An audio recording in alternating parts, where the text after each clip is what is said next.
Well, hello everybody. Welcome to a new coloring adventure at CLAldridge Art. For those of you who might not know me, my name is Christine. I am the Christine Aldridge behind CLAldridge Art. I do draw coloring books for a living and also coloring pages. Speaking of which, this is the newest page that I just finished. It went into my Etsy shop yesterday. It has a rather long name, but you'll find it in the new art section. For those of you who want to know, it's called Angel Flower Ornaments and Fantasy Flower Vines. So long name. At any rate, it is in the shop now. I hope that you will consider it for your next coloring page purchase. Pages in the shop are all $1.50. So I think that that's fairly reasonably priced.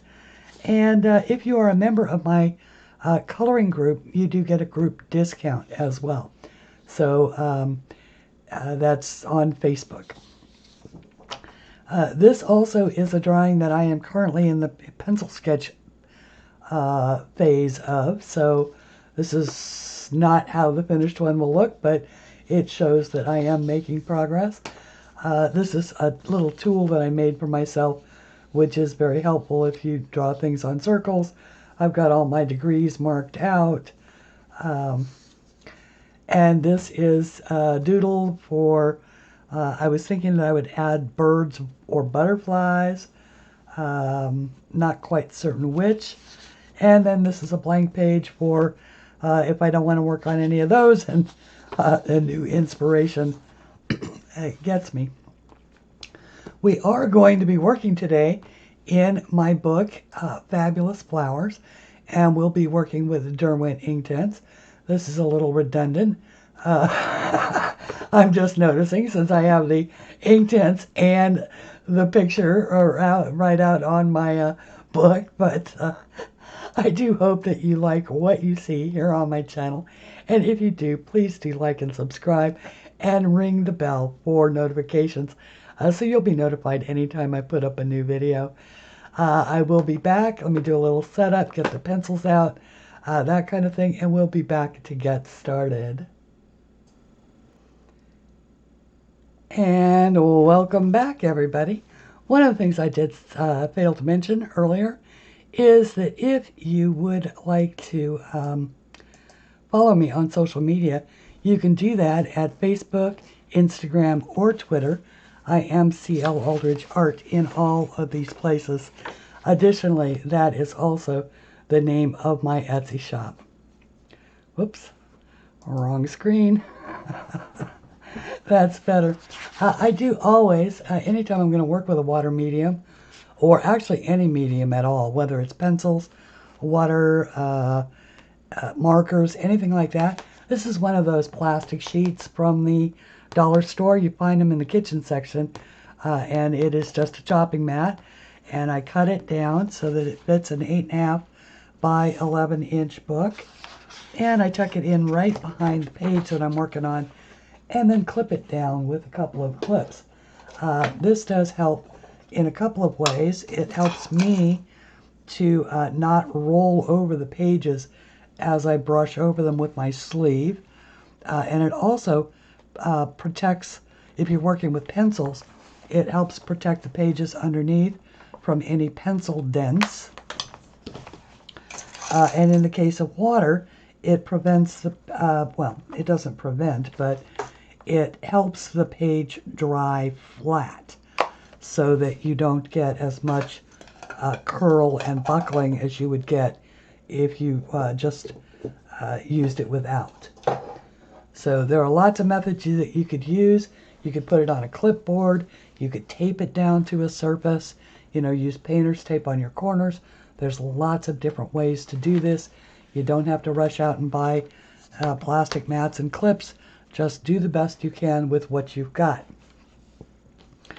And now I wanted to show you what I have in mind. This particular version of this picture was colored by Eva Nordmark. And Eva is coloring 726 in social media.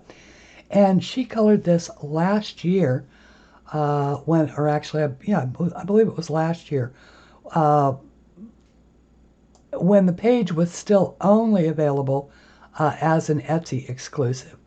So this is, and I just admired it so much that I thought that we would try and see what we could do toward. Now I'm going to make a few changes. Probably going to go with a little more purples instead of the pinks. But I do just love the overall design that she used. Plus, this gives me a chance to play with the fact that I discovered that in my OBS software, I can pop in an image, I can manipulate the size of it live in front of all of you, and I can actually tuck it up there in the corner so that we can all see that the inspiration, or see the inspiration that I'm working from. Now, I am a big believer in swatch books. I do swatch every coloring tool I get as soon as I get it. And this is what my little swatch journal looks like. These are all basically contest winners.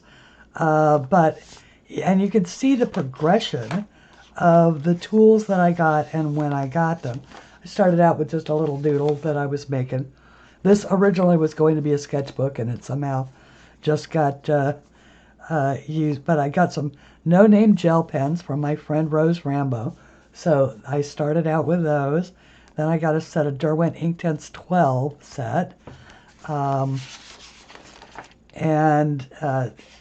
So that is, that's all of those. And I was experimenting with colors. Then I got a set of 10 Neo Color 2s. So that's that. And then I was so impressed with the Neos, I got a 40 set. So that's this. And then I discovered that my Pearl X pigments could be mixed with water and turned into like paint. And so that's this. I had a bunch of Pearl X left over from old crafts that I used to do. Then I discovered acrylic paint, the extreme glitter acrylic paint over at Walmart. And so I played with that. And this is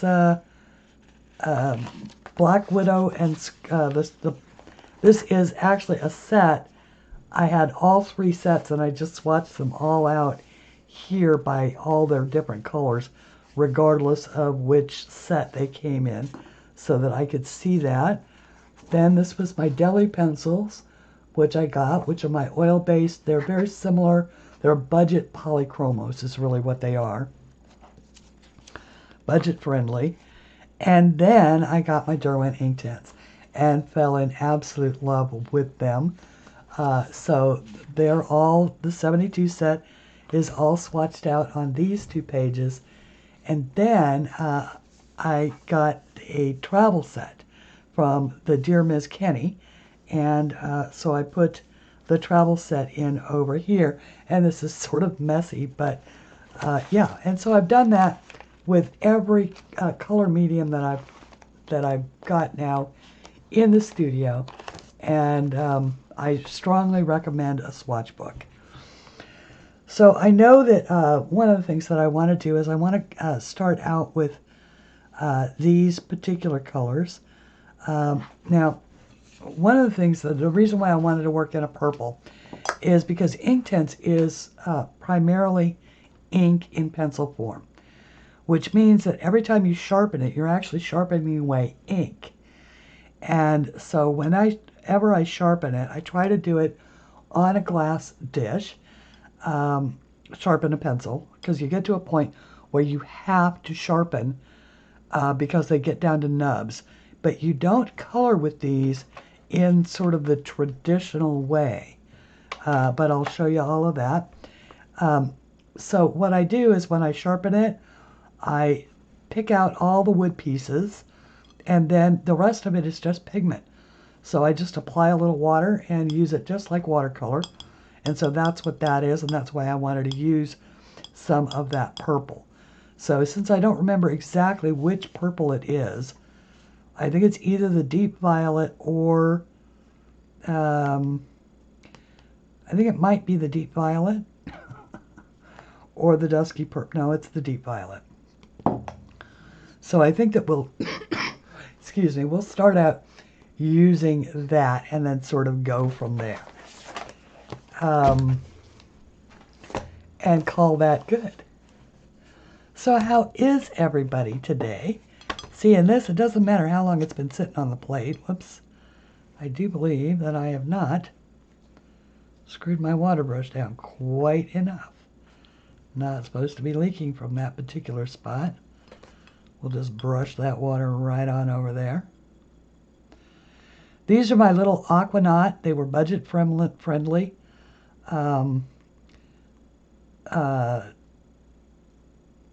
Water brushes. And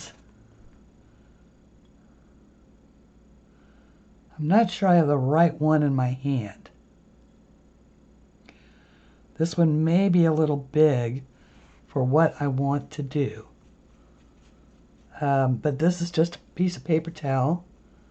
So I am going to switch down to a smaller brush.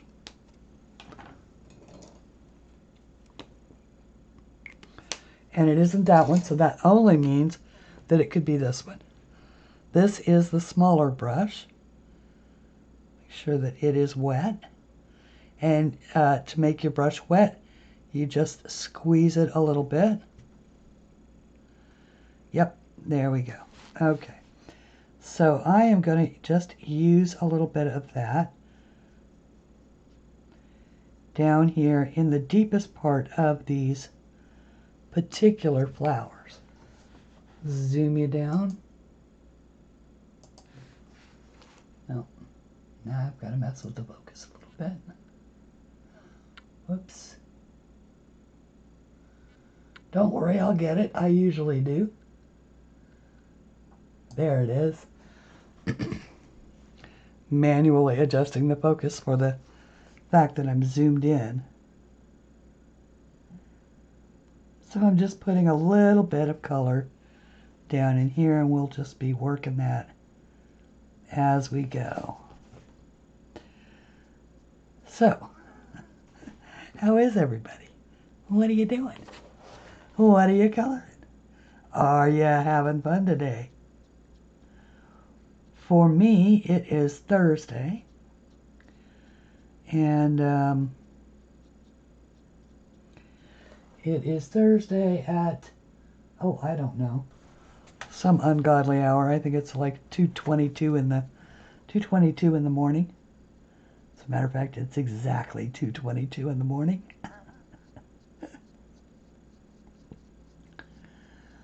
But I had a good long nap today, which was sort of unintentional. I got very sleepy after lunch.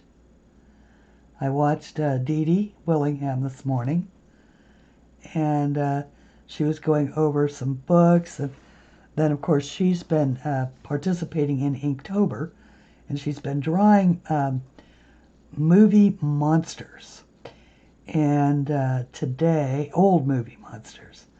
So she's done like The Fly, and let's see here. She did The Fly, she did The Mummy, she did The Invisible Man, which makes me laugh because it's just basically sunglasses and a smoking cigarette. And she did the Alien. She did the giant lizards, the Rodan, and a bunch of Dr. Kira Zira, I think, from Planet of the Apes. And then today she did Swamp Thing, which is just makes me laugh because she was unhappy with him, and I thought, oh, I love him. He's so cool. I should bring this back over here so you can really see. See, that is just an awful lot of pigment to lose if if all you've done is sharpen your pencils. So this is why I always save it and use it this way in whatever I am working on. You could also actually mix that with some isopropyl alcohol, the 90% isopropyl alcohol, and make alcohol inks. Alcohol inks, which is another way to save it, but it's pure pigment, so why throw it in the trash?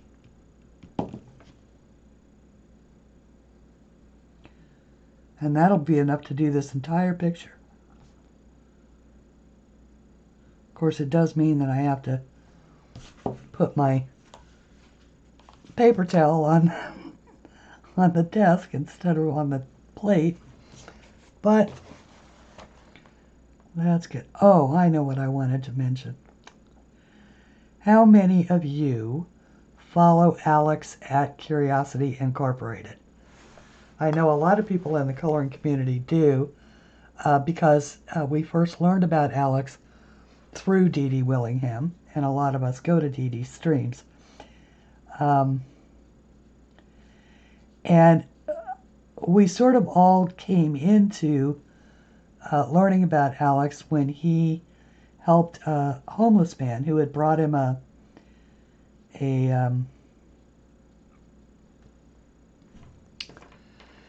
he brought him a Disney cell. That's what it was. He found a Disney cell of Bambi, of all things, in a trash can. He brought it in. Alex didn't know if it was real or not. So he only, when he bought it from him, he only gave him $20 for it. But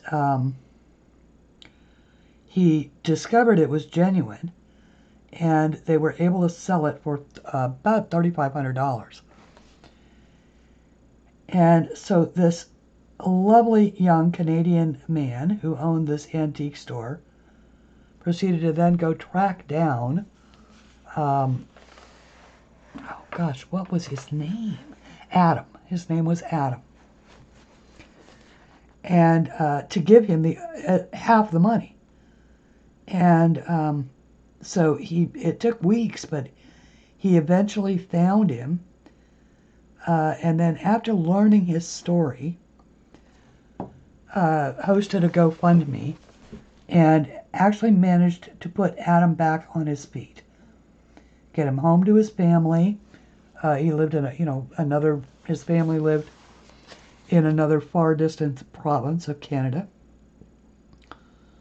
Got him home to his family and got him all set up, to get back on his feet, because he wasn't homeless for lack of ambition. He was homeless because that's what happens when you run out of money and you can't get a job or can't find a job. Well, of course, then of course came the Potter House, and we all followed along on that as Alex restored a house that had long been neglected. It had gotten to be much more than the elderly owner could handle.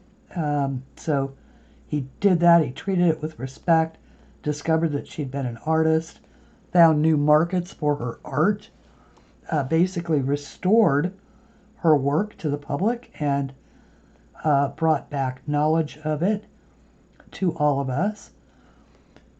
So then because of that, he was able to achieve one of the long-term dreams that he's had, which is to he had his shop in an industrial space, and he really wanted a old-time general store.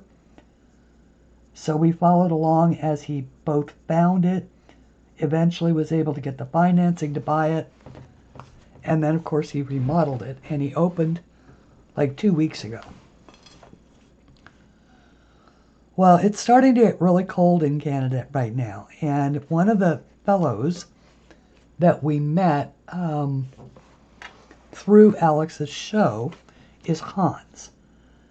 And Hans is, we first met him when he came to help take down a bunch of trees out of the Potter House yard. And then Alex hired him to do a bunch of cleanup work and to do all kinds of different projects there at the house, and basically kept him working all summer. And then they discovered just recently that Hans's house had actually burned down 2 years ago.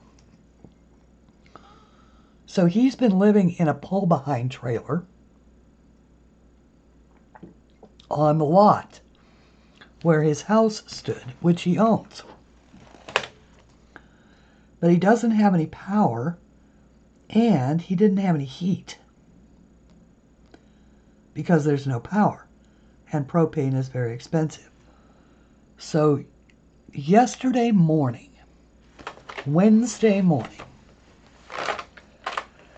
Alex, the temperatures are dropping there in Canada, and last winter it was 40 below as they were trying to work on the Potter House. And that is just simply too cold for a human to survive outside, At any rate, so Alex, out of the goodness of his heart, started a GoFundMe to try and raise enough money to buy propane so that Hans could have heat this winter. He set a goal of $5,000, and he gave it until Christmas. He set the GoFundMe to last until Christmas. Well, because he has 256,000 followers, that goal was reached in an hour. An hour. And not only was it reached, but it was exceeded, and it was quite nearly $20,000. And so they moved the goalpost, and they said, you know what, maybe, just maybe, we'll be able to help Hans buy a house to replace the mobile home that he lost in the fire. So they set the goal at $45,000. And I looked at it just a few minutes ago. Slightly more than 24 hours. And they rolled $46,000 on their way to 47.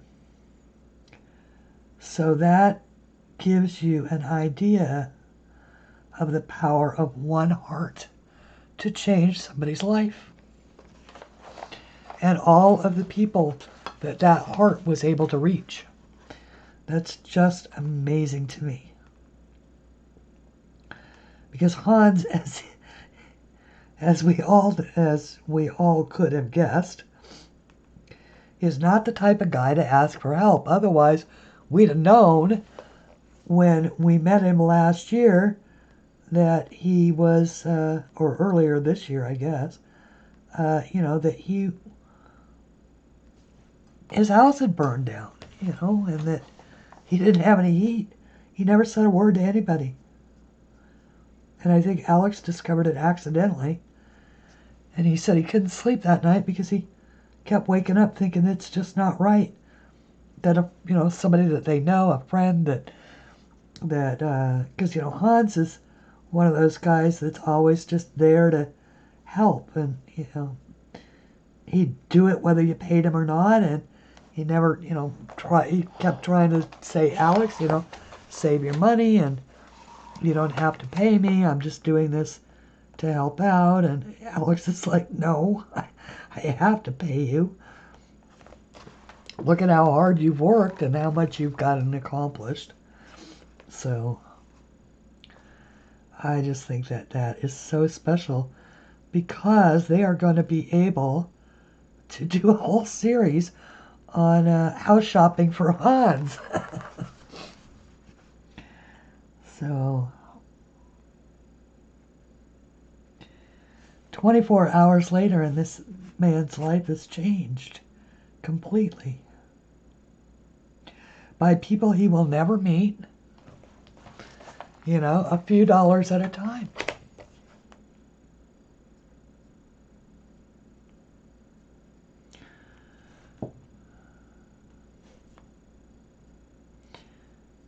You know, and having been the recipient of help like that, I mean, when 2 years ago, my furnace went out, and there was no way that I had enough money to buy a furnace. There's just no way.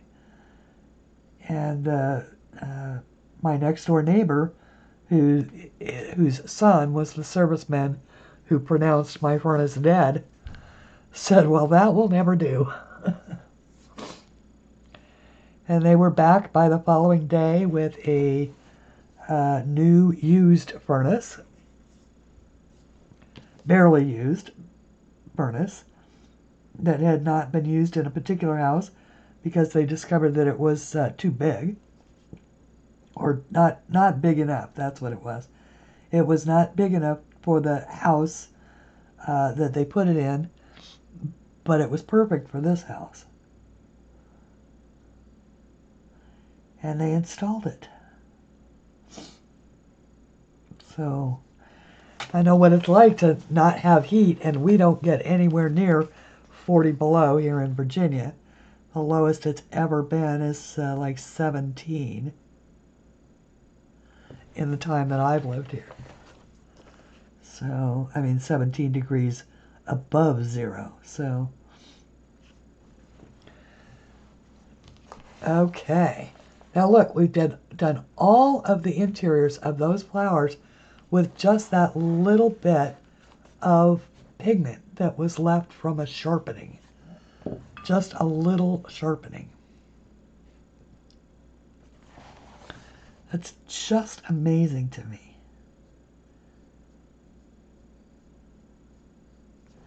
Just going to add a little tiny bit on the interiors of these flowers.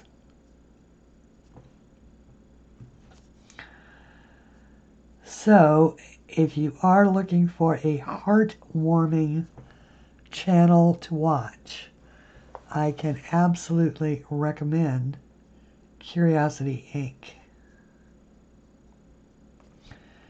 And his shows are such fun anyway, even if you, well, I like to watch him too because he gets things in the shop that are very interesting. And,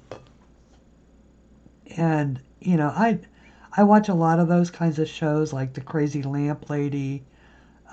She, you know, goes thrifting in the Goodwill and the community aid where she lives, specifically for the purpose of finding things for resale. And so I think it's always interesting to find out especially what kind of things young people think are valuable now. And the eclectic taste of like all of the things from the 70s and the early 80s that, whoops, got that on the wrong one. Before I go any further with that, I'll just leave off that one. Tried to color that leaf purple. That's okay. Only we know it's there, right? Only we know I made a mistake. No one else will ever know.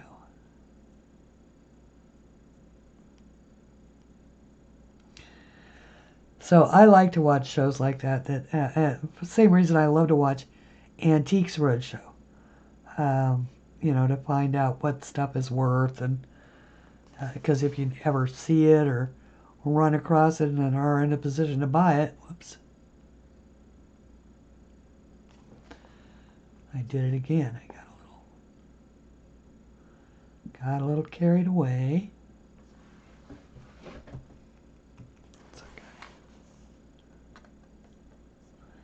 Pay attention, Christine.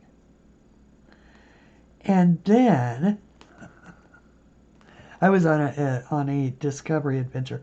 Well, actually, I went to a Coloring Bliss live tonight, and I gotta tell you, I just, for those of you who followed my channel for a while, you just know that I just hold Jennifer and Steve in absolute awe of what they've been able to achieve with just the sheer technical production of the lives that they do with the multi-cameras and the transitions and the beautiful lighting and staging of her coloring projects. She, like me, colors her own art, but really the value that Coloring Bliss brings to the products that they create is just amazing. Now they've done this color picker book to help with people who are color palette challenged like I am, and it's full of all of these beautiful color palettes, and it's just thoughtful little things like that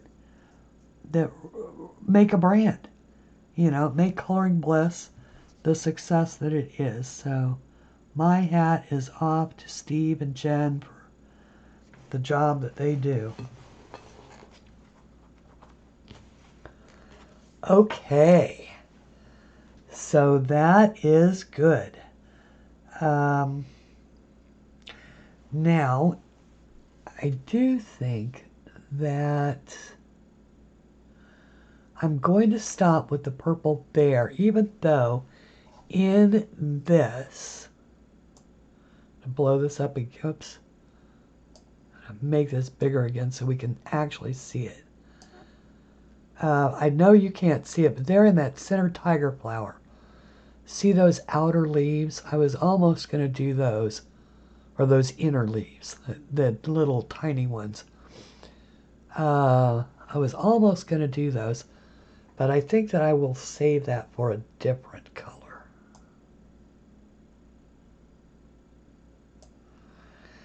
And,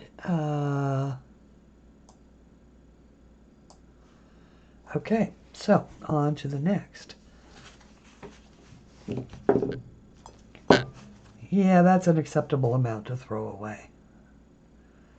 So I like to clean my brush by squirting out the water, some water, making it very wet and brushing. Whoops, you can't see what I'm doing, can you? And I brush it out until it's clean.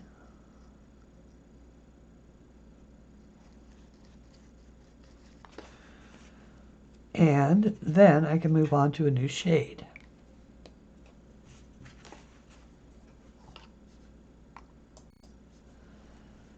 Okay, so now I've got, by the way, that was the Deep Violet, which if you have Inktense is 0760. So that was the Deep Violet. And now what I have in my hand is the Thistle, the 0720. So for this, now you can use Inktense a lot of different ways. I'm actually going to use this with the pencil right on the paper.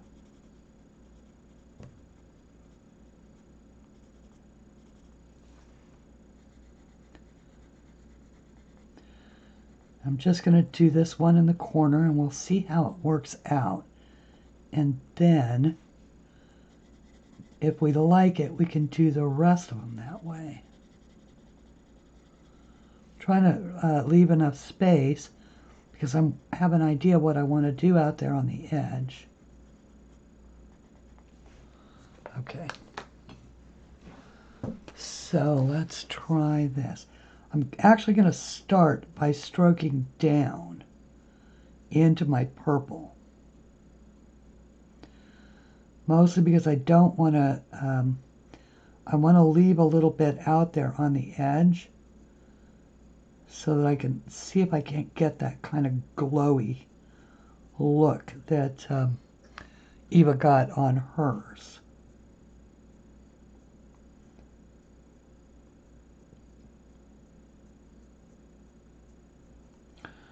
And once again, I'm not trying to copy her exactly.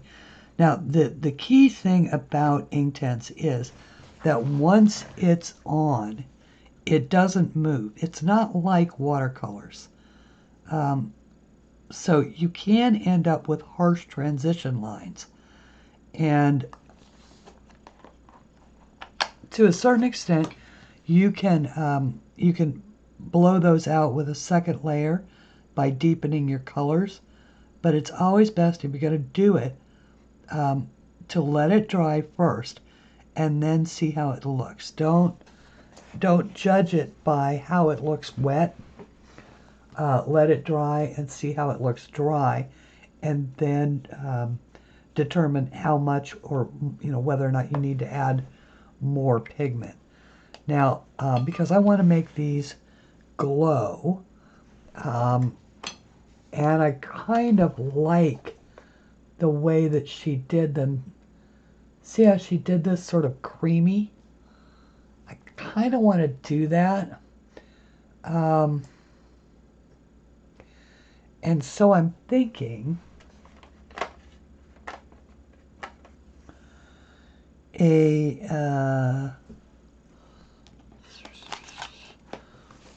possibly a Sicilian yellow with a white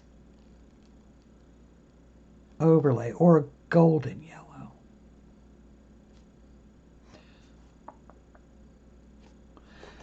I do love my golden, but I rarely use the Sicilian. So, and I think the Sicilian is a little more creamy. So you have that, and then I also have the Chinese, or the antique white. So the Sicilian yellow 220 and the antique white, which is the 2300, and that's down here. So I'm going to start out with a layer of white.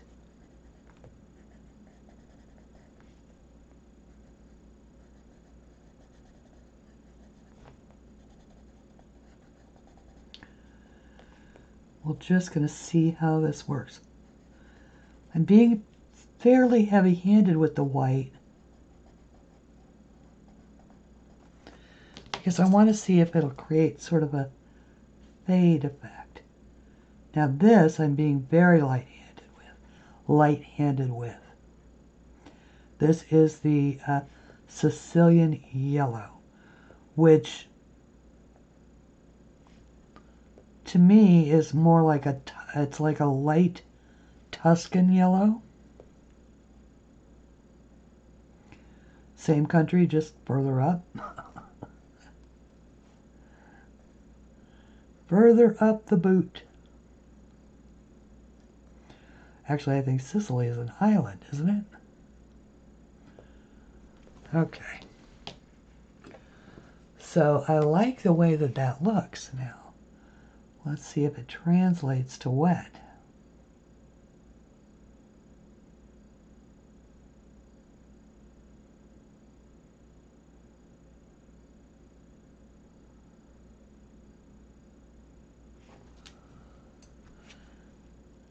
We'll know once it dries.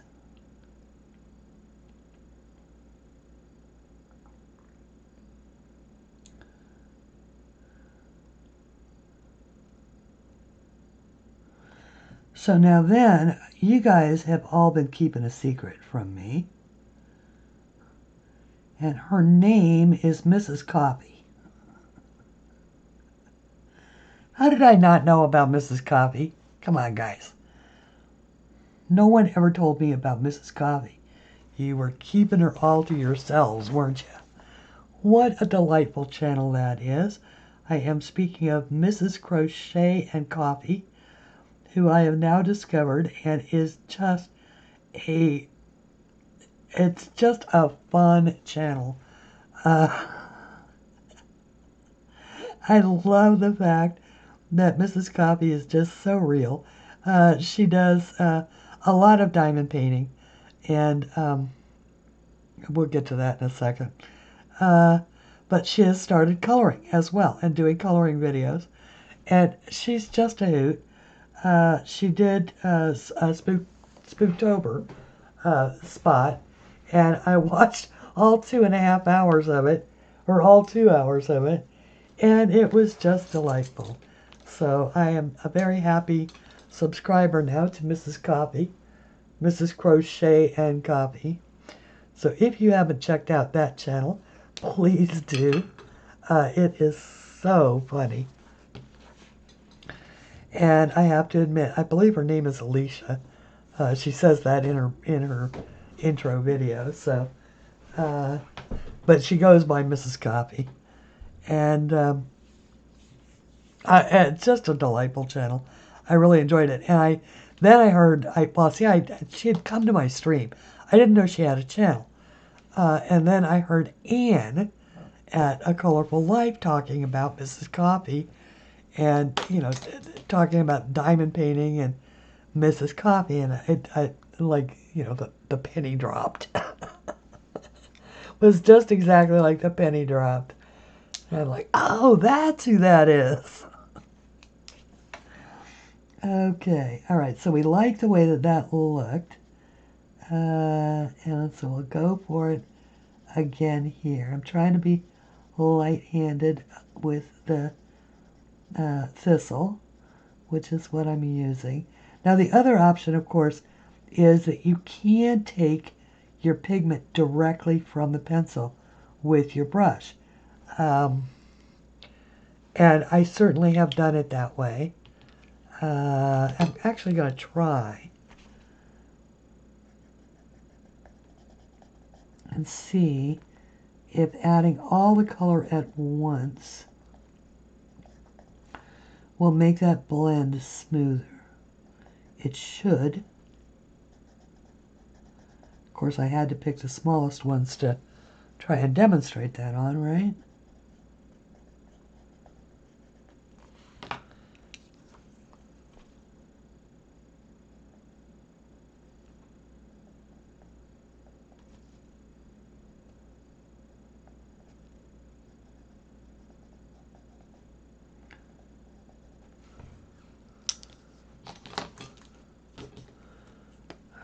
Well, let's see here.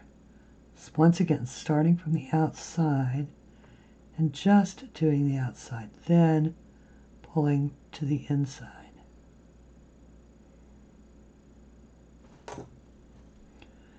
I brushed off.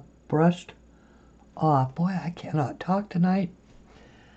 Brushed off the excess pink between, before I go back into the white or the light. Yeah, that creates a much smoother fade point. The transition between the... Let's see if I can get you down there. I don't think I can. I think I have to move the camera. See the difference in the fade points between this one and this one down here? So I like to add... See, now I wished I'd waited on all of this and added it all at the same time. But I would have had to work in reverse, and I don't think I could have done that.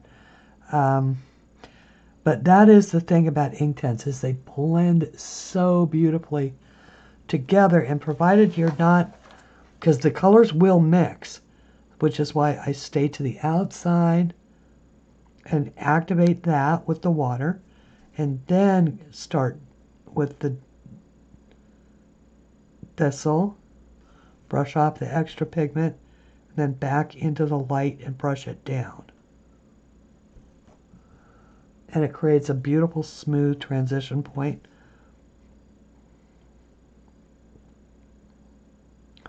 For that fade. I like that. Because otherwise, if you touch, if you tap your pink up there too close to the edge without brushing it off first, you end up getting pink in your white anyway. So, which is fine. If you want a little pink tinge in your white, you can do that.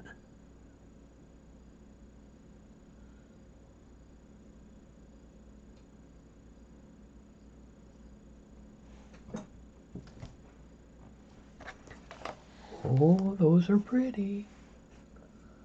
Okay. Do another one of these.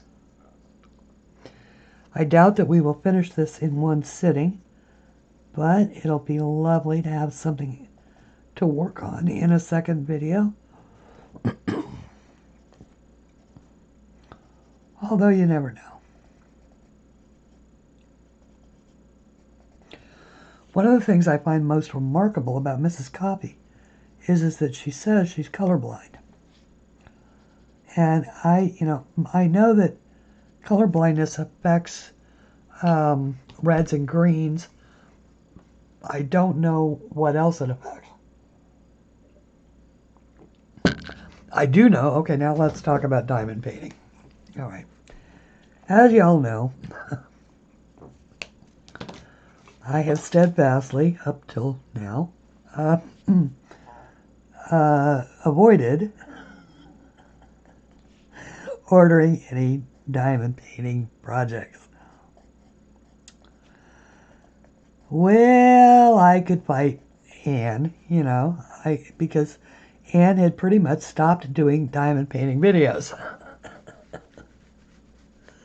But she's doing diamond painting videos again. And Mrs. Coffee is doing diamond painting videos. And they've been doing a lot of unboxings. And maybe I might have broken my rule. We'll know tomorrow when Amazon delivers my very first diamond painting. Now, of course, I have purchased this under the auspices of research because I have been thinking about transitioning some of my art into diamond paintings. So I need to see how they work, right? Sounds good. Now the deal that I'm going to make myself is, maybe, that I can't actually open the diamond painting until I finish my book. Right? We'll see how I do with that. Because in my head I can do both. And we'll see how it goes. Which is one of the reasons why I'm working on 3 drawings at once. And just in case. Okay, yes, I do like this. I like the way that this effect works. And I'm glad that I can achieve it with Inktense. I wasn't certain that I could. With that nice light, I like that. The way that laying down the white first helps to make that yellow softer and makes it much more creamy. Whoops. Light, then pink.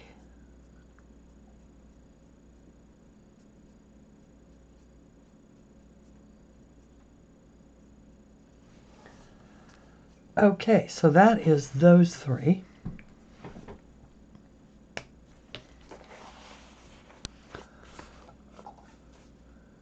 Back out, and I am going to do all of these flowers in exactly that same fashion, and I will be right back. Well, good morning and welcome back.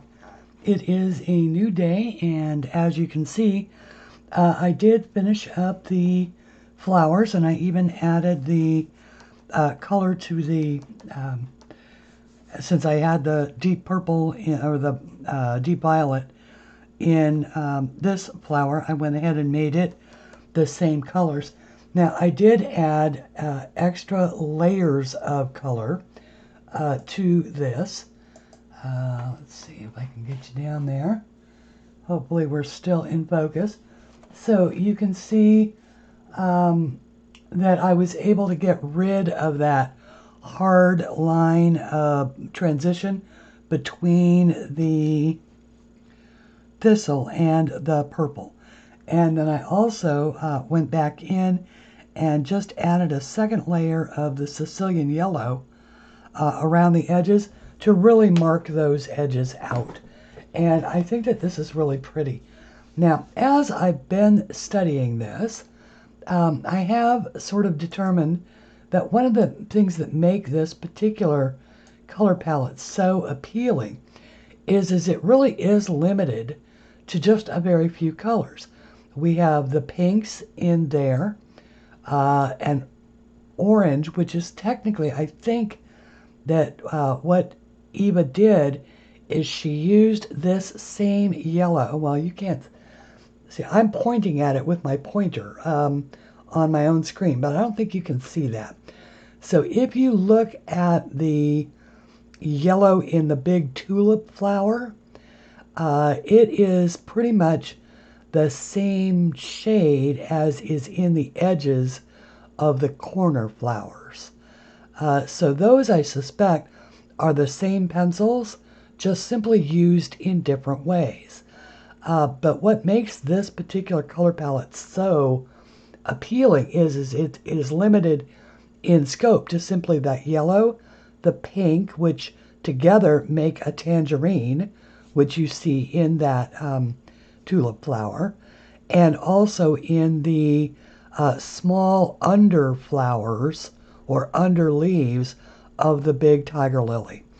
And then I believe that it is used in its purest form in the little daisy-like flowers, the yellow ones, over on the other side, which is the same color that she used to create the glow coming out from under the corners of the pink flowers.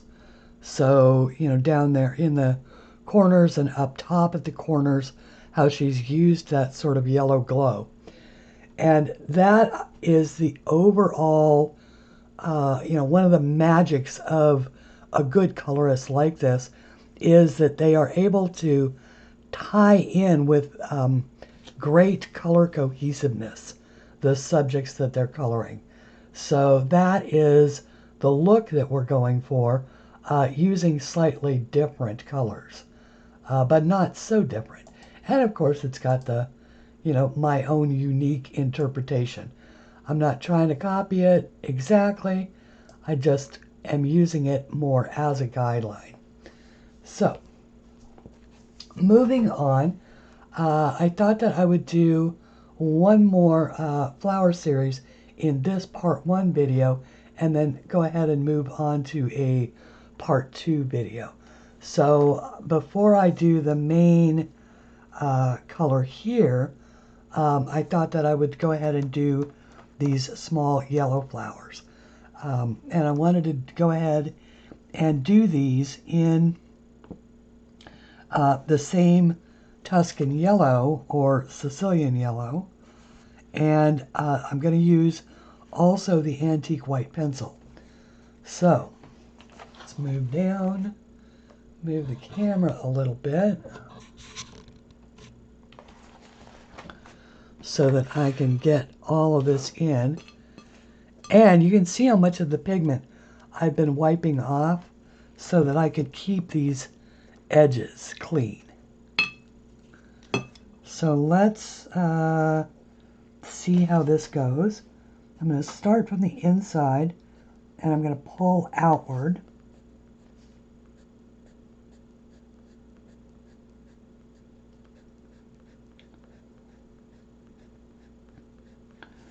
With the pencil, probably about halfway up each of these flowers,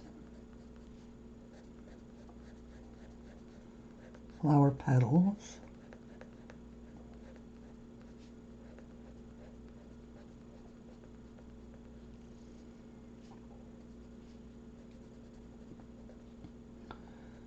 Go ahead and put in a little color in the centers. We can always darken up the interior here because these would be really dark coming out. So we may do a little shadowing with gray when we get there.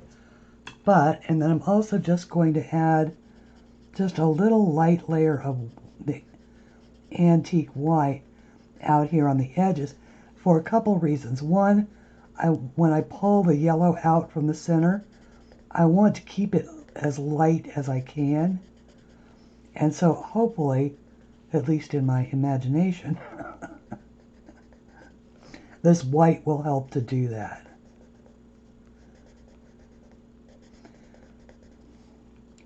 I really never realized the power of the white pen or the white pencil in this set until Lisa Lackery, who also has a wonderful channel here on YouTube, is the artist who did. Oh no, I have a different tin. Let's see if I have. I do.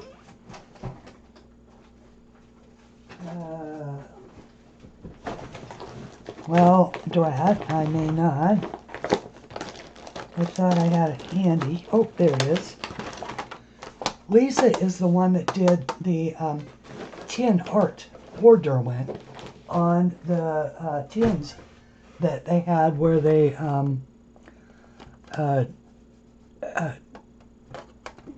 the big one that I think hers preceded or succeeded the tin, because I have the one that's got the peacock on it, and this I think was the next iteration. So all the Derwent tins in this iteration, the Lackery iteration, had variations of this particular image on it. And Lisa has put up a video of her coloring of this and how she created it. And these fish proved to be particularly problematic for her. And they have an awful lot of white correction in them as she was going along. And you can see that she also used the white pencil quite a bit here in the dolphin. And then, of course, this is splatters of, I don't think it's white acrylic. I think she actually made up just a very inky batch using the white Derwent pencil and then used a toothbrush to splatter it on to create the bubbles. I thought it was a very cool method. It's a really long video, but I loved it. Okay. Now, this does not look very yellow, and it's meant to be sort of subtle. So I'm starting out keeping it more toward the center and then just pulling it out to the edges. And hopefully that will keep it darker in the center. Once again, I don't absolutely know that for sure, but we can always add more layers if we want to. Like that one, I think I did completely the wrong way. Well, there is no wrong way in coloring, but you know what I mean. I did it the opposite way of the way that I meant to do it, which was to do the inside color the darkest and activate that and then pull out a smaller amount of it from just that tip, because that way the color has to spread around a little bit. See, and I did that one exactly the opposite again. Pay attention, Christine.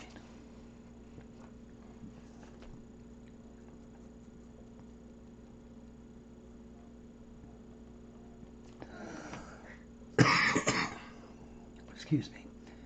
It is very early morning here in the studio. I did just wake up a little while ago. It is not quite 6 a.m.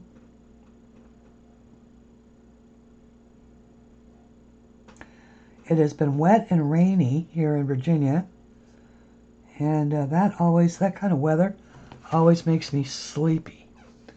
So So I have been doing, I fell asleep really early last night for me, which was about 10 o'clock. And so it is now technically early Friday morning.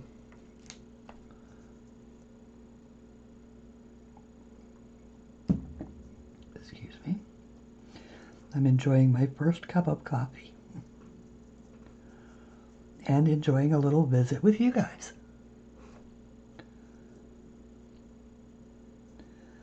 I watched a lovely video yesterday. You know, I love Coloring Queen. Lee at Coloring Queen. She was the first official review person to ever review one of my books. And she reviewed my very first book when it first came out. She had some awesome suggestions, which I took under my hat for the second edition when I redid that book. And it has just generally proved it to be just a lovely person wherever and whenever I've encountered her out in the coloring world. But I had rarely ever seen her do an actual coloring video. Now, I do know that she does them. I just had never seen one. And but she posted one yesterday, early morning, and it was just simply wonderful. She colored, at the very last minute, she decided to color a witch for Halloween. And she did a little Molly Harrison witch and chatted through it. And it was wonderful to hear her talk about, you know, settling into her new city and learning to use the public transportation there, and a visit to an art store, and, you know, various plans that they have for their new home. It was just a delightful video. So if you don't subscribe over at the Coloring Queen, you should, because you can learn about the most amazing books. Due to their proximity, of course, to Japan, it's much easier for our Australian friends to get the Japanese books.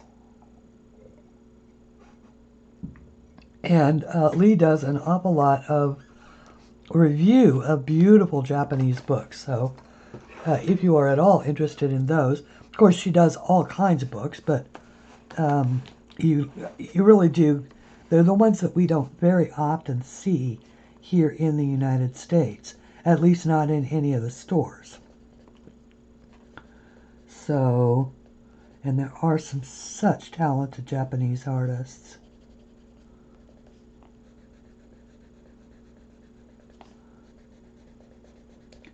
So once again, just adding the yellow, whoops, that is the leaf that comes out from there, so.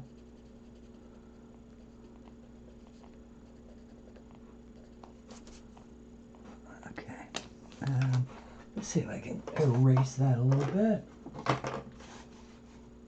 Oh, here is my eraser. Surely I have an eraser somewhere.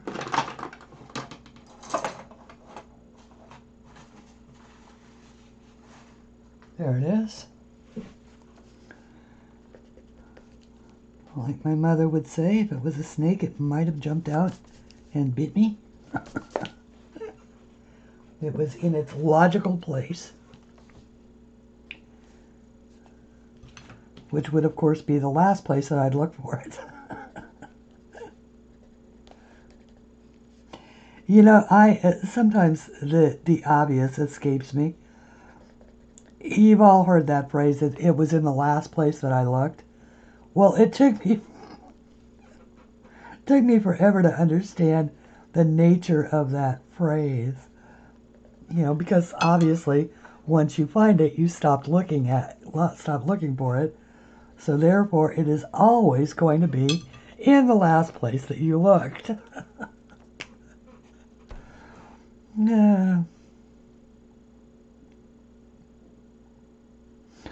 My mother once laughed at me because there used to be an old-time actor, well, an old-time.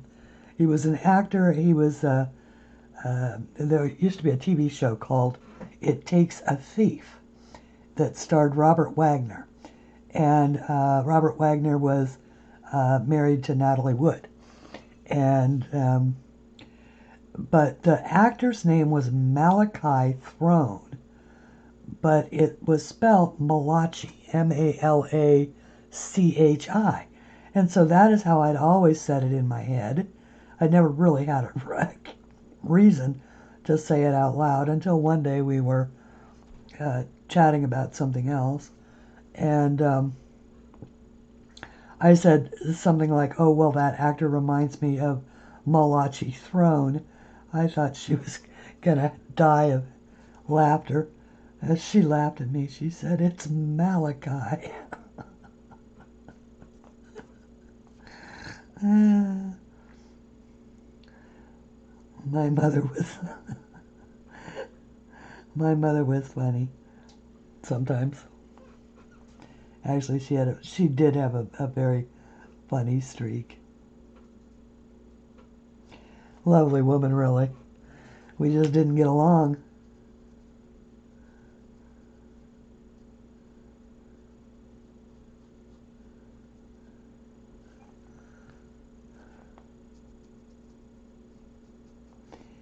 I love this Tuscan Yellow. It's so subtle. And I do have to say that it is much brighter in person than it appears on the screen. I don't know if I can I bump the color a little bit? Yeah, I think I can bump the color. So this is closer to what it looks like for me, but not quite. It's really much more subtle than that. Put the color back to where it's supposed to be. Color levels on the camera. So hopefully that's not too washed out. But it's also not that much different than the way that it's appearing over here, and that looks pretty true to me, so who knows. It may be, it's just a subtle color. It's a creamy yellow as opposed to like a golden or a sunshine yellow. But to me, it's very subtle and really beautiful. So, and I think it'll look better once we start adding in the greens and, doing the tiger flower and all of that. So, you'll just have to bear with me while we get through the ugly part and start to get into the beautiful part. And hopefully, if you are coloring along, you are happy with the way yours is looking right now.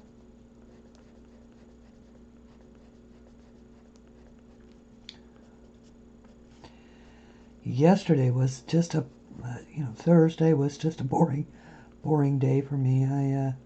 I shouldn't say that. I did get to talk to my dear friend who who I've been talking about. Got to catch up with, how she's doing. She's healing. She went in and had her staples out because I guess, they still, if you have a big surgery where they can't do it laparoscopically, they, seal you up with stitches and staples. So, and of course she's healing so quickly that even though it's only been,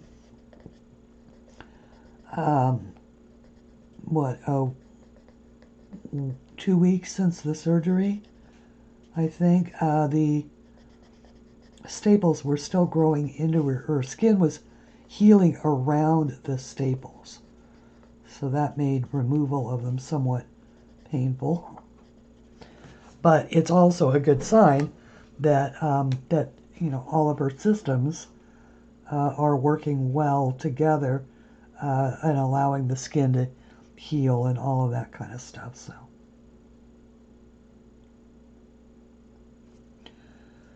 she's still got a long road to hoe, but she is getting stronger every day. Pain's a little less, that kind of thing.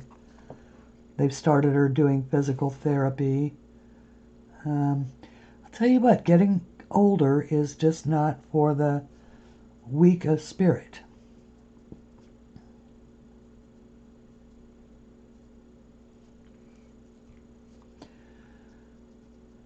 We do start to have all of these little failures that challenge our health.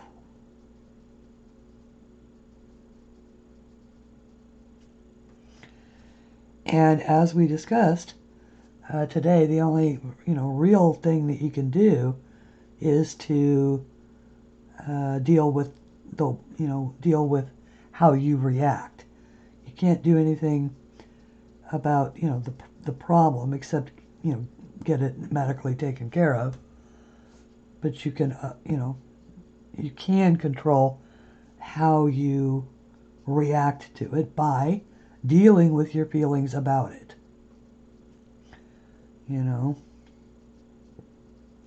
Talking about it and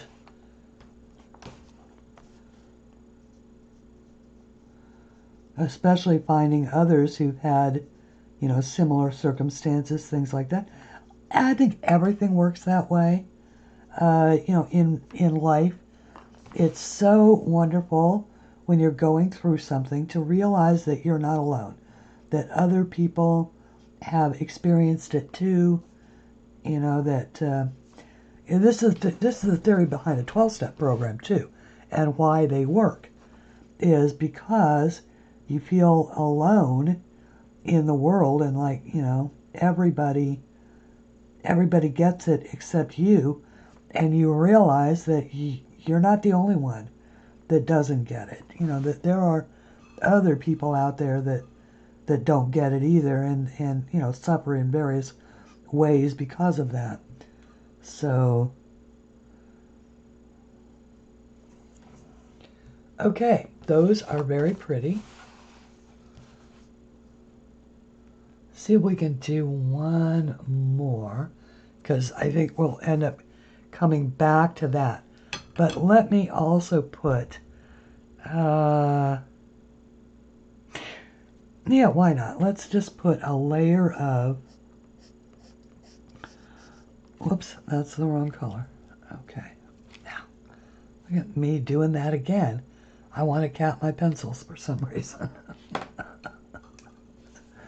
Let's just put a base layer on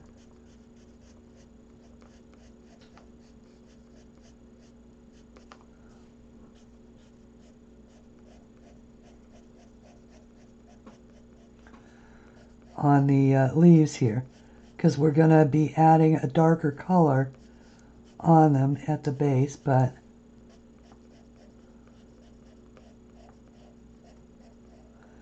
I have found that the Inktense works best if you only go one direction with it. So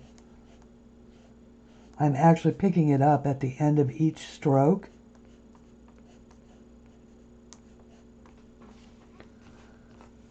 And this also is a base color of this.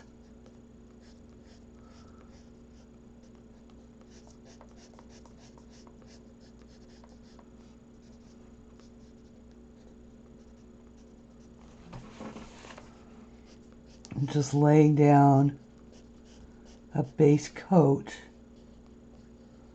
of the yellow, and we'll work on top of it with more colors.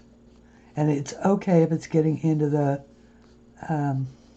that little area there, and even these little guys here.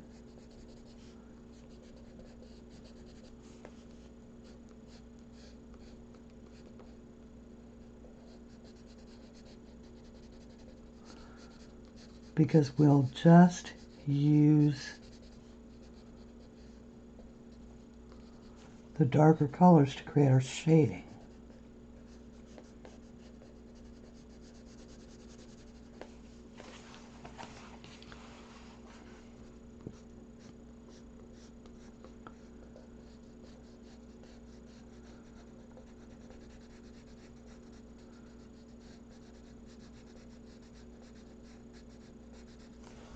Okay. Do, do, do, do, do.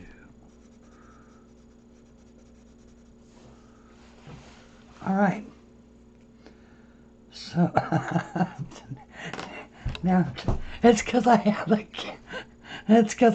cap to this in my hand, so I just keep trying to cap my pencils.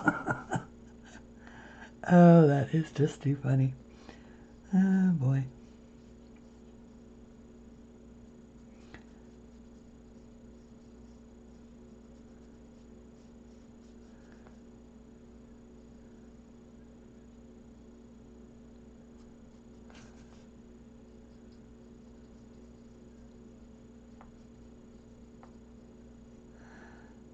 So I hope that you are having a good day. And if it is the same day, well, obviously, probably for you it is the same day, because in the hour or some odd that it takes to watch the edited version of this video, only an hour and some odd has passed. For me, it's been a couple days so far. I don't know why, I just could not get my coloring mojo together yesterday to really continue on, or, you know, I say yesterday, but it was Thursday, because I had started this on Wednesday before I went to bed. So to me, even though it's very early on Friday morning, at least 2 days have passed. When really it's only one, Thursday. I missed out Thursday. And remember, this is just a base layer, so just sort of monotoning it up here.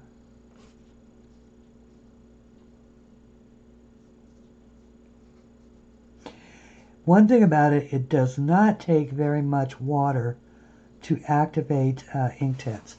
And so when you are working on a page like this, and you are using a single pen like I am, or a single brush, you know, the only amount of water that I've used so far is that on everything that I've done. So just a few drops, really, to activate the ink. So this is why even this Amazon paper performs very well with the Inktense. It is a little absorbent, which makes it a little bit harder to create really nice blends on this absorbent paper. Now, you probably would not want to use a watercolor ground on this, primarily because watercolor ground creates texture on your page, and Inktense, being ink, will settle in around any texture, and so you'll automatically be creating a splotchy look for yourself, and that is something you don't want to do. So I would not recommend using watercolor ground with Inktense at all. Okay, so it seems sort of boring to just leave that sitting like that. So let's try this, since we are trying to keep it within a limited color palette. Let me find out, and I'll do it on this big one. Actually, that's still a little bit wet, so we may want to wait. Let's give it a second to dry, and I'll be right back. Okay, and we are back, and we are all nice and dry. And so now I have in my hand the Mid Vermillion, which I thought would be a good orange for this. It is this shade right here. So Mid Vermillion is your number 0310. And I thought we would give it a shot. Let's try it on these under leaves right here. Now I'm not being heavy with it. I'm just being very light. And then I want to brush it down. I just want to see if this is going to be enough. I'm just putting in maybe a little bit more pigment toward the, very interior. And we'll try a couple of those as a test and see how they do.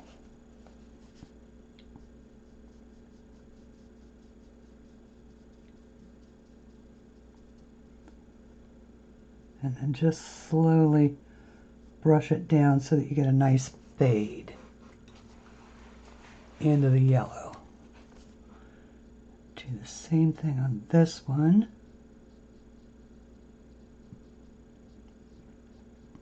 And then brush it down. Yeah, that'll work. I think that'll work. I don't know, the jury is a little out with the purples, but I think that in the end it will work together if I use maybe a little, yeah, I think that's going to work. I think it's going to be it's going to be pretty close. Okay, let's go for it. This may be a longer coloring chat than I thought.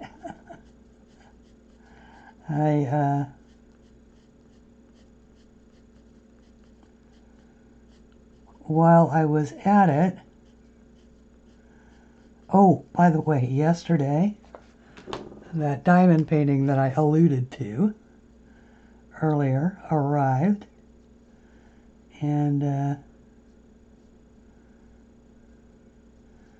I will show it to you before I leave today, or before I end today. Yeah, that'll work. Let's see how it'll do also if we use it in these spaces.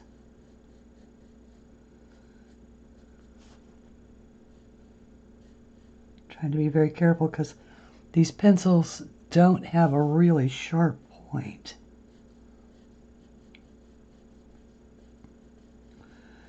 And that goes right back to my not wanting to sharpen them up too much because I don't like to lose the pigment.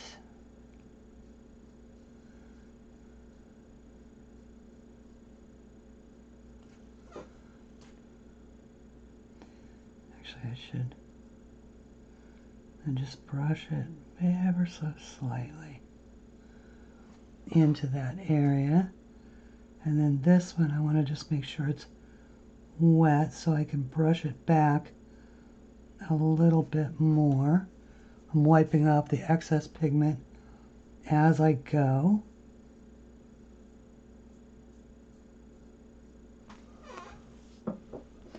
Then I think if I use a little bit of a darker orange in the very corners, let me try that right now.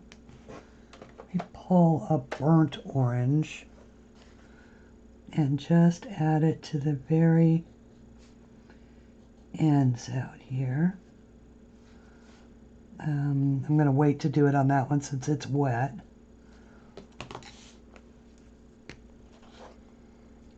Wet the middle, so the lightest part, and then just work a little bit of that into it and then work the rest of it down so I can keep those ends as dark as possible.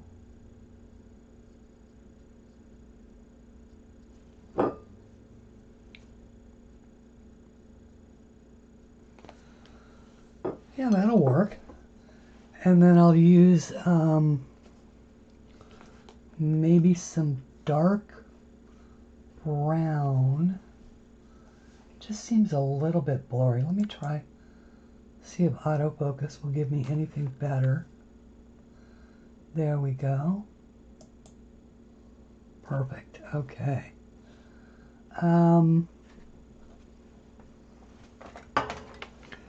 going for a brown. probably a chocolate brown. Maybe not chocolate. Maybe we'll use a madder brown. Madder brown is a little bit more red. So I'm going right onto the pencil with the very tip of my brush. Now this is going to pull a lot of color. So just be prepared for that.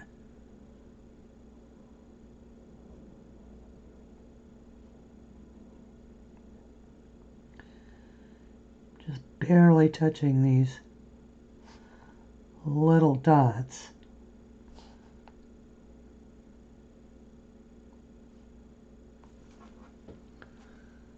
Yeah, okay. That'll work. And then we can richen up the yellows closer down here as we go. So as long as I've still got some of that on that brush, let's just go for these.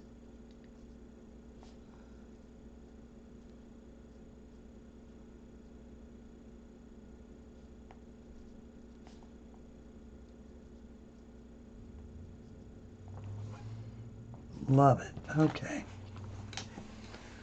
Might as well work our way all the way around as long as I've got this pencil out and the brush already has this color on it.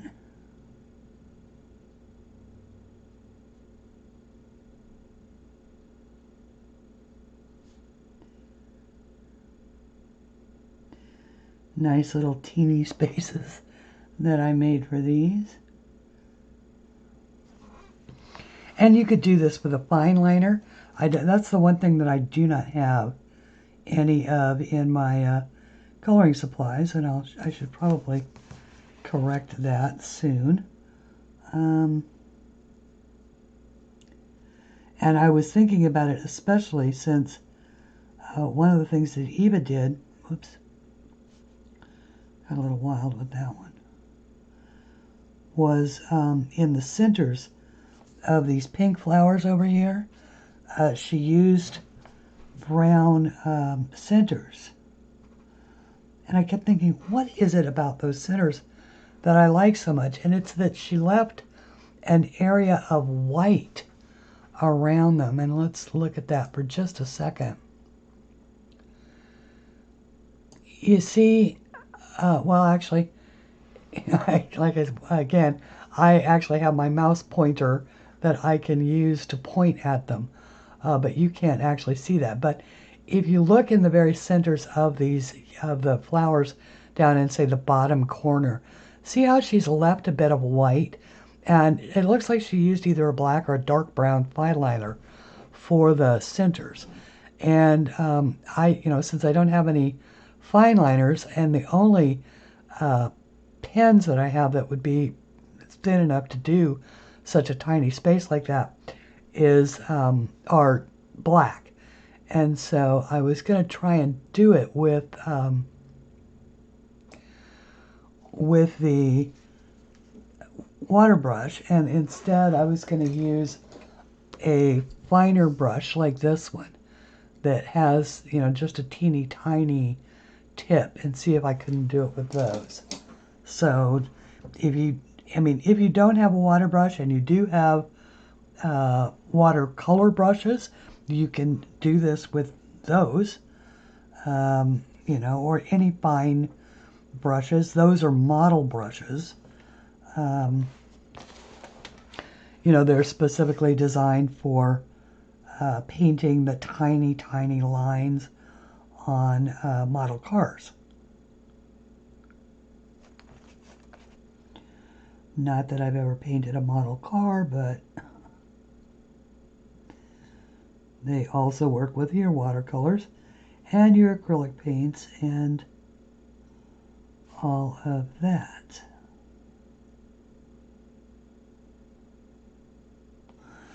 Okay. The other option would be to try and do it with this brush, since I was able to do those. Let's see if I didn't have a little tiny fine brush, if I could do it Well, see, and I already messed that up, but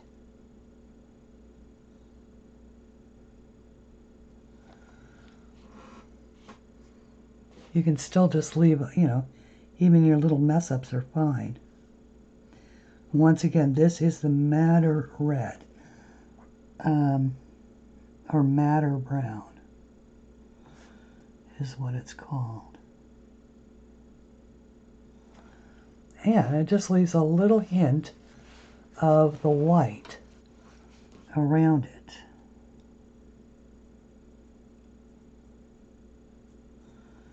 Which is a nice effect. Because normally I'd have gone in there with green or something. And this, I think, produces a much nicer look.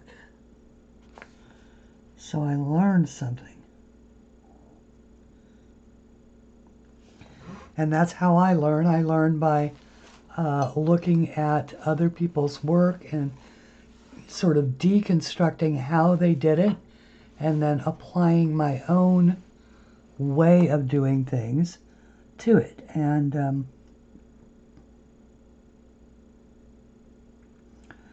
kind of like you do with a favorite recipe. I don't know very many people who, if they've worked on a, worked with a recipe for a super long time, that don't tweak it occasionally and try something new. Some new ingredient, a substitute, an addition, something like that.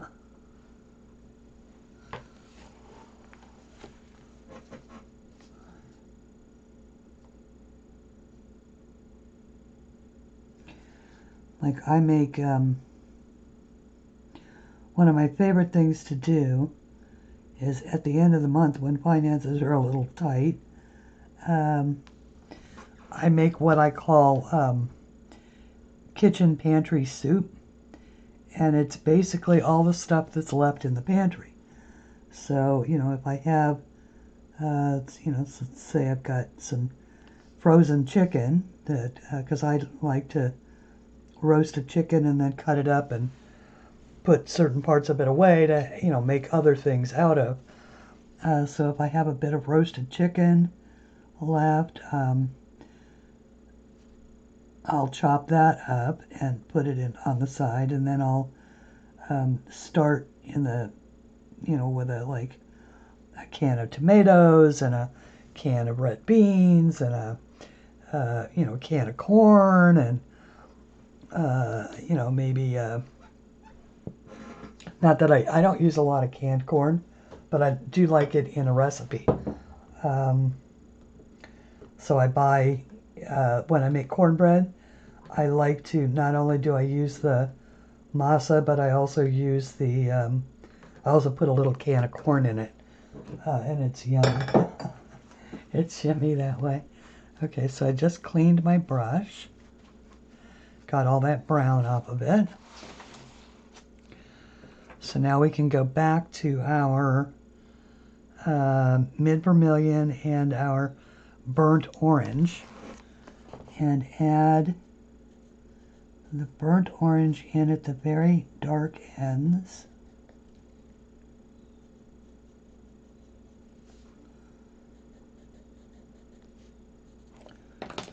And then the mid vermilion sort of off of that.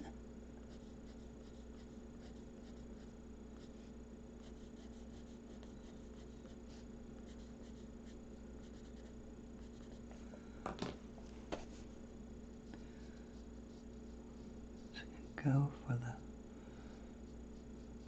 more, just a little bit of the vermilion in over that, and then work it just a little bit so that the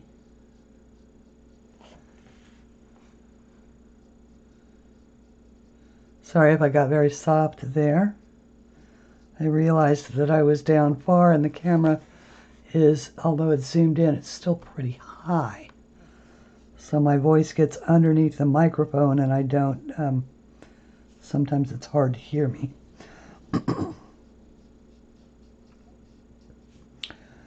So yesterday we had certainly a hugely warm day for October. I went outside, it was hot and steamy. The temperature was only 79, but it was, it was pretty steamy. Today, we're going to be lucky if we hit 60. And it is cold outside.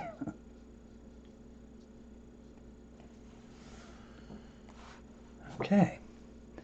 So that's looking pretty good.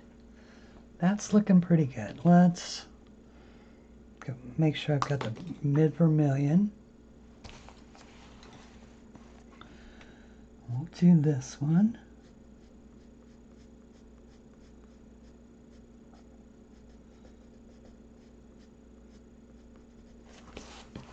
And this one, I think that's the last one of the unders.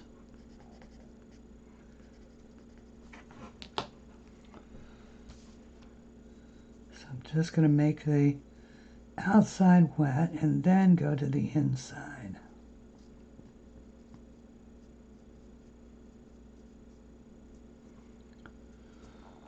Dab off some extra and pull it out. So there's really just a hint of it.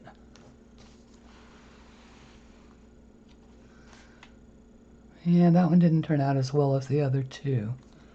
So maybe we'll do it differently this time. Maybe we'll start with the inside and get all of that done. Dab off and then stroke down. See if that gives a better result. Yeah, that's a better result. So, although that's a little weird.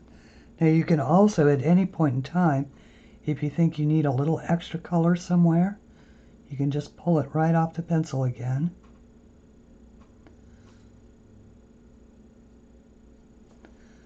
And that pulls an awful lot of pigment, so.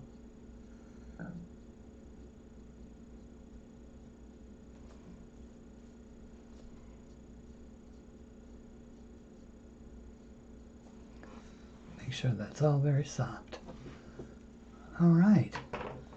So now, let's see if, are we in focus?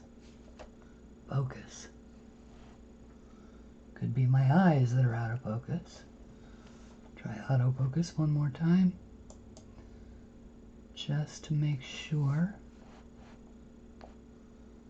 Yep, it's not moving, so it must consider itself in focus. Oops, make sure I've got the mid vermilion. Leave it to me to mess it up and use something else at that point.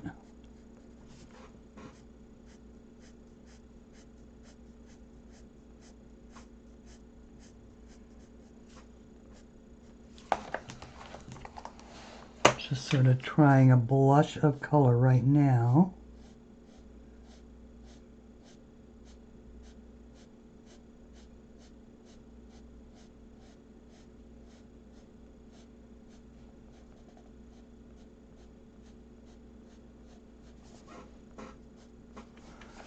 And working it up as we go, because you can always take it, or you can always add more, but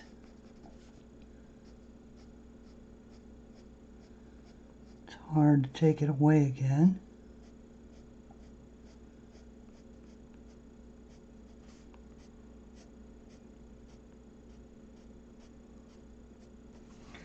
Okay.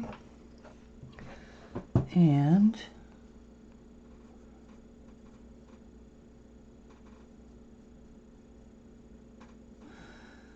We had the, we were talking in, I don't remember if it was Connie's or Caroline's group.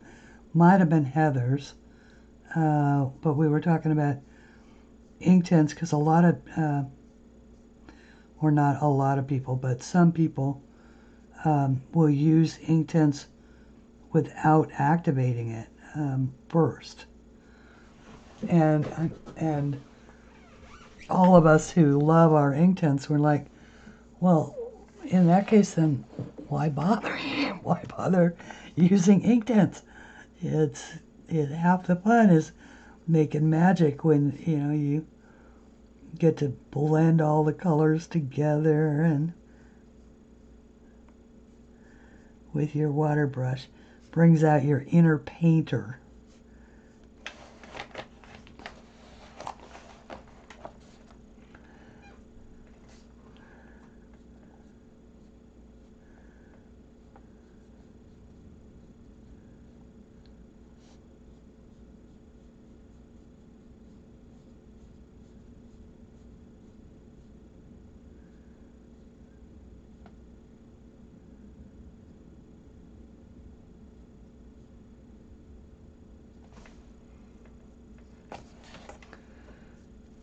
Okay.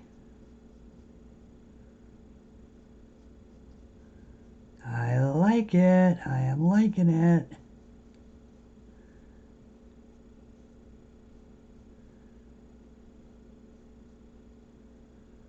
I just love the way it just creates that sort of smooth gradation of color.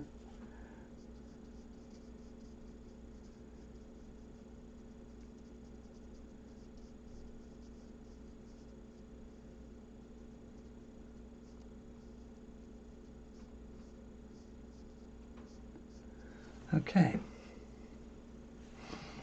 So there is that.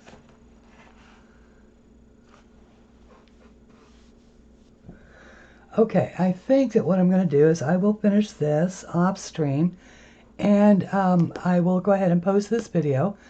Then when I come back and make part 2, we'll do the leaves and the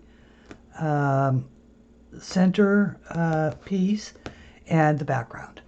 So thank you everybody for following along today.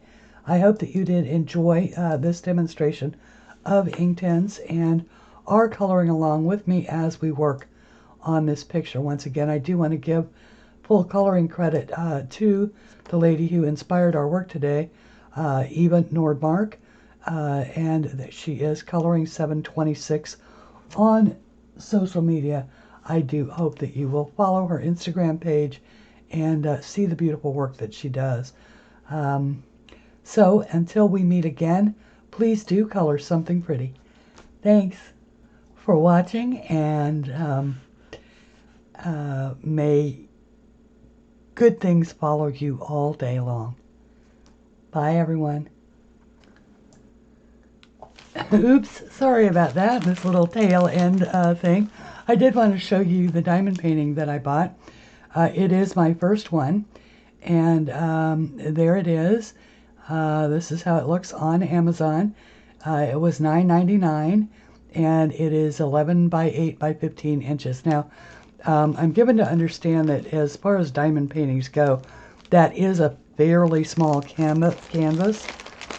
So I may end up, it may be a little bit pixelated, but I just bought it so that I would have a way to kind of get started. And once again, this is, I did buy this pretty much as a test to see what diamond painting is like, and whether or not I'd like to adapt some of my artwork to creating things. So part of that is, sort of knowing and understanding the sizes and how things translate and all of that. So it does have this really cool canvas, and you can sort of see how it will look. It doesn't look particularly pixelated to me.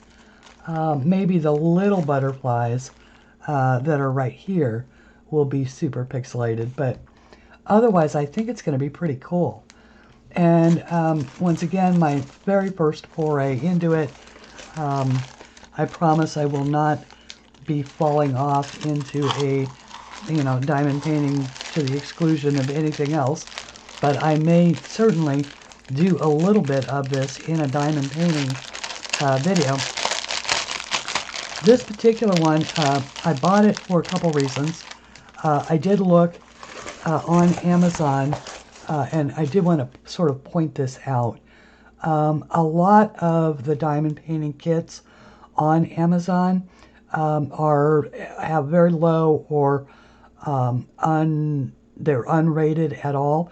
So I did look for one that had two things, the Amazon Choice Badge and some reviews.